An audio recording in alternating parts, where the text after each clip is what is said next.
乜嘢係頸源性頭暈、頭痛、眼花？應該點樣處理呢？頭痛嘅人群眾多，成因亦都相當複雜。今日我哋將專注於頸源性頭暈、頭痛同眼花嘅相關問題。患有頸源性頭暈嘅人，通常會喺頸部單側至後枕、前額同眼窩感到疼痛，嚴重嘅情況下，甚至可能出現心跳加速、嘔心同埋平衡能力異常等問題。呢個病嘅成因可以分為慢性同埋急性。長期慢性姿勢不良嘅人，例如長時間低頭使用手機或者電腦，又或者長期瞓喺過高嘅枕頭上嘅人，經常有呢個問題。此外，急性創傷，例如因撞車引發嘅揮邊仰頸部傷害，或者係運動健身或工作時過度用力旋轉，傷害頸椎，亦都可能導致頸源性頭暈。呢種病嘅病變有好多，例如頸椎弧度過直會使頸椎失去自然弧度，導致椎體之間嘅空間收窄，壓迫頸椎神經。另外，頸部血管過度捲曲，令到血液流動不暢順或者阻塞，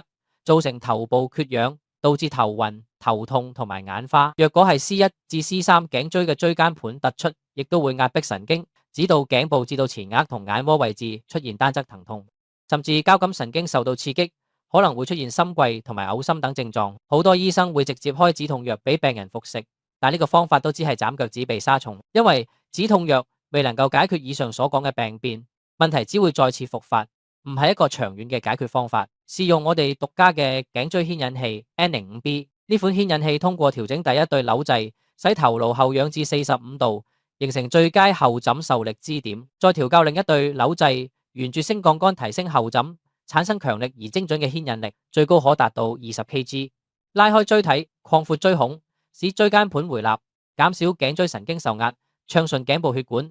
使頸椎回復自然弧度，減少刺激交感神經。呢個簡單攜帶式設計，容許患者自己隨時隨地扭動調校牽引力度，改善病患。我哋嘅免費試帶服務已經開始接受報名，如果你有興趣，快啲透過以下連結報名。